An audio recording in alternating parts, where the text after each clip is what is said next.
پہلی بات جو رسول کریم صلی اللہ علیہ وآلہ وسلم نے ارشاد فرمائی ہے، اس کا مقصد یہ ہے کہ تم اپنے خاوند کی محبت پالو اور وہ تمہارے ساتھ ہم آہنگ ہو جائے۔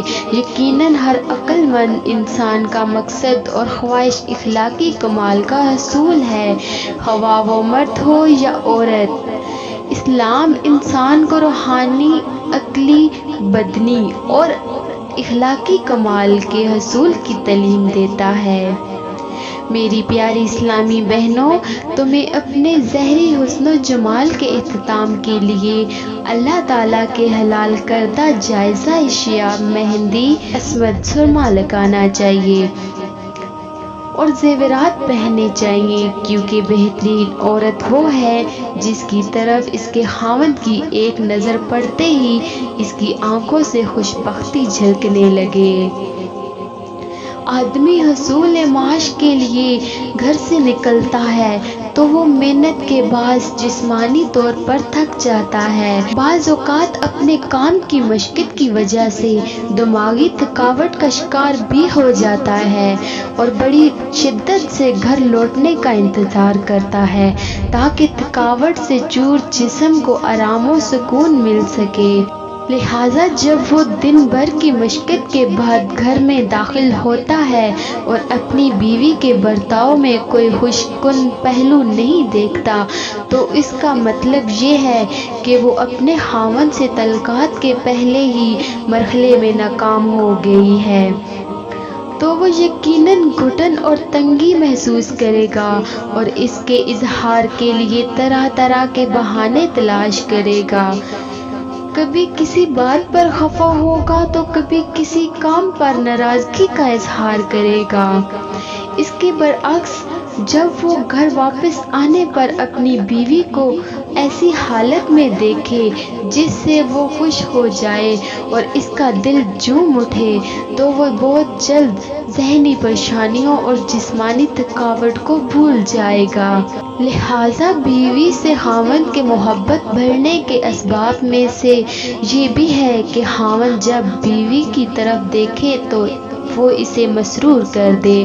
واقعہ یہ ہے کہ محبوب کو دلکش حالت اور حسن و جمال کے عالم میں دیکھنا دل میں محبت راسخ کرنے کا بڑا مؤثر وسیلہ ہے۔ میری پیاری اسلامی بہنوں، خاوند کے گھر آنے سے پہلے اپنی حالت کا جائزہ لو، اپنے لباس کو بغور دیکھو اور اپنے دل سے پوچھو، کیا میرا خاوند مجھے اس حالت میں دیکھ کر خوش ہوگا؟ ہر عورت اس سوال کا جواب خوب جانتی ہے۔ بلا شبہ ہر آدمی خوبصورت چیزوں کی فطری طور پر محبت کرتا ہے، سوائے اس شخص کے کہ جس نے اپنی فطرت کو مسخ کر ڈالا ہو اور وہ فتوی اور خبیث چیزوں کے حصول میں لگا رہتا ہو۔ جب خاوند اپنے گھر میں داخل ہو کر اپنی بیوی کو نہایت حسین و جمیل صورت میں دیکھتا ہے تو وہ اپنی بیوی سے محبت اور اس کی طرف رغبت کا محسوس کرتا ہے۔ وہ اپنے لیے بیوی کے بناؤ سنگار کا اہتمام محسوس کرتا ہے۔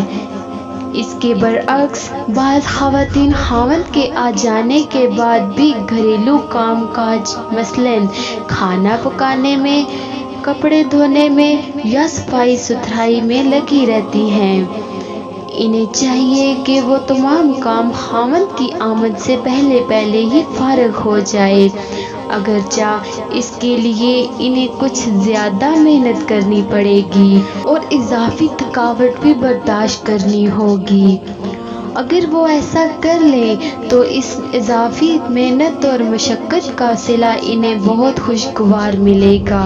خاوند کو گھر میں خوشی نصیب نہ ہو تو اس پر شیطان خناس کے وسوسے بہت جلد غلبہ پا لیں گے اور شیطان لینڈ شراہوں پر چلنے والیوں کو خاوند کی آنکھوں کے سامنے خوب مزین بنا کر پیش کرے گا اور بیوی کو اس کی نظر سے گرا دے گا۔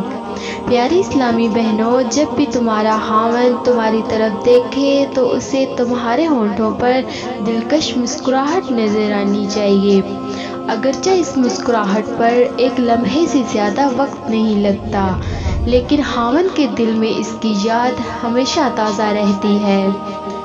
یقیناً تمہاری مسکراہٹ گھر کو خوشیوں سے بھر دے گی اور یہ دن بھر محنت و مشقت کے بعد خاوند کو حاصل ہونے والا سب سے زیادہ راحت بخش پہلو ہوگا۔ پیاری اسلامی بہنوں، اپنے شوہر کے سامنے تمہارے چہرے کے خوبصورت تاثرات در حقیقت تمہارے خوبصورت لباس اور زیورات سے کہیں زیادہ اہمیت رکھتے ہیں۔ جب خاوند بیوی کی طرف دیکھتا ہے تو بیوی کے چہرے پر دلکش مسکراہٹ اور خوشگوار تاثرات زبان کے میٹھے بول سے کہیں زیادہ گہرے اثرات چھوڑتے ہیں۔ یقیناً خاوند کو بہت جلد احساس ہوگا کہ اس کی بیوی نہایت بے لوث ہو کر کسی مالی فائدے کی غرض سے پاک، حقیقی اور سچی مسکراہٹ کے ساتھ اس کا استقبال کر رہی ہے اور کہہ رہی ہے، تمہارے آنے سے میں بہت خوش ہوں اور تمہیں دیکھ کر بڑی مسرور ہوں۔ اس وقت شوہر کو یہ کہنا مناسب ہوگا، تمہاری یہ مسکراہٹ آخرت میں نیکیوں کا باعث بن جائے گی، کیونکہ یہ مسکراہٹ بھی ان صدقات میں سے ہے جنہیں تم اپنے نامہ اعمال میں درج کر رہی ہو۔ رسول اللہ صلی اللہ علیہ وآلہ وسلم کا فرمان مبارک ہے، اپنے مسلمان بھائی کو دیکھ کر تیرا مسکرانا بھی تیرے لیے صدقہ ہے۔ دانشوروں نے بیان کیا ہے کہ تم کس طرح محبوب معظم ہستی بن سکتی ہو۔ حضرت عروہ بن زبیر رحمۃ اللہ بیان کرتے ہیں کہ مجھے بتایا گیا کہ حکمت کی کتابوں میں یہ لکھا ہے، اے میرے پیارے بیٹے، تمہارا چہرہ ہمیشہ کھلا رہنا چاہیے اور تمہیں ہمیشہ پاکیزہ بات کرنی چاہیے، پھر تم لوگوں کے نزدیک انہیں انعامات و عطیات دینے سے کہیں زیادہ محبوب ہو جاؤ گے۔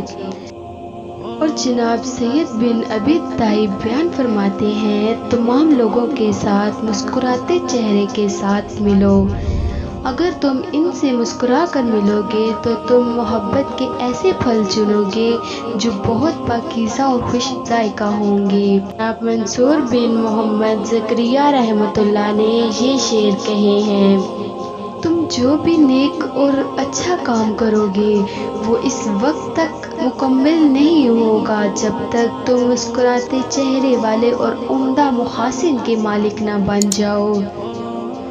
خیر و بلائی کو ہاتھ بڑھا کر لے لو، اس کے برعکس شر اور برائی کے سامنے ایسے ہو جاؤ جیسے تمہارے ہاتھ جکڑے ہوئے ہیں۔ اے میری پیاری اسلامی بہنوں، اپنی زندگی کو خندہ روئی اور خوشی سے لبریز کر دو۔